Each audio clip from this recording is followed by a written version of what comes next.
Martes 15 de noviembre. Dios envió a su Hijo. Gálatas capítulo 4, verso 4. Pero cuando vino el cumplimiento del tiempo, Dios envió a su Hijo, nacido de mujer y nacido bajo la ley. Gálatas capítulo 4, verso 4. La palabra cumplimiento que usa Pablo indica el papel activo de Dios en cumplir sus propósitos en la historia humana. Jesús vino en el momento preciso que Dios había preparado. Desde una perspectiva histórica, ese momento se conoce como la Pax Romana, la paz romana. Un período de 200 años de relativa estabilidad y paz en todo el Imperio Romano. La conquista de todo el mundo mediterráneo que logró Roma trajo paz, un lenguaje común, medios favorables de transporte y una cultura común que facilitaron la rápida difusión del Evangelio. Desde una perspectiva bíblica, Dios también señaló el momento para la venida del Mesías prometido. Daniel capítulo 9, versículos 24 al 27. ¿Por qué Cristo tomó nuestra humanidad a fin de redimirnos? Juan capítulo 1, verso 14. Y aquel Verbo fue hecho carne, y habitó entre nosotros, y vimos su gloria, gloria como del unigénito del Padre, lleno de gracia y de verdad. Gálatas capítulo 4, versículos 4 y 5. Pero cuando vino el cumplimiento del tiempo, Dios envió a su Hijo, nacido de mujer y nacido bajo la ley, para que redimiese a los que estaban bajo la ley, a fin de que recibiésemos la adopción de hijos. Romanos capítulo 8, versículos 3 y 4. Porque lo que era imposible para la ley, por cuanto era débil por la carne, Dios, enviando a su Hijo, en semejanza de carne de pecado, y a causa del pecado, condenó al pecado en la carne, para que la justicia de la ley se cumpliese en nosotros, que no andamos conforme a la carne, sino conforme al Espíritu. Segunda de Corintios capítulo 5, versículo 21. Al que no conoció pecado, por nosotros lo hizo pecado, para que nosotros fuésemos hechos justicia de Dios en él.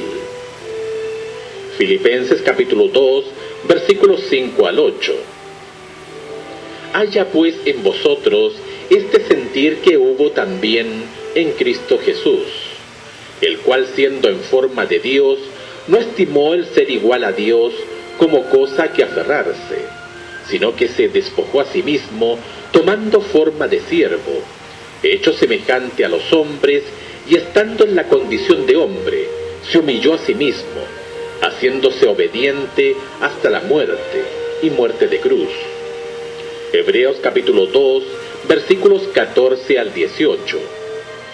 Así que por cuanto los hijos participaron de carne y sangre, él también participó de lo mismo, para destruir por medio de la muerte al que tenía el imperio de la muerte, esto es al diablo, y librar a todos los que por el temor de la muerte estaban durante toda la vida sujetos a servidumbre, porque ciertamente no socorrió a los ángeles, sino que socorrió a la descendencia de Abraham, por lo cual debía ser en todo semejante a sus hermanos, para venir a ser misericordioso y fiel sumo sacerdote en lo que a Dios se refiere, para expiar los pecados del pueblo. Pues en cuanto él mismo padeció siendo tentado, es poderoso para socorrer a los que son tentados. Hebreos capítulo 4, versículos 14 y 15. Por tanto, teniendo un gran sumo sacerdote que traspasó los cielos, Jesús el Hijo de Dios, retengamos nuestra profesión, porque no tenemos un sumo sacerdote que no pueda compadecerse de nuestras debilidades, sino uno que fue tentado en todo, según nuestra semejanza, pero sin pecado. Gálatas capítulo 4, versículos 4 y 5, contiene un informe resumido del Evangelio. La venida de Jesús no fue un accidente. Dios envió a su Hijo. En otras palabras, Dios tomó la iniciativa en nuestra salvación. También está implícita aquí la creencia fundamental cristiana en la eterna divinidad de Cristo.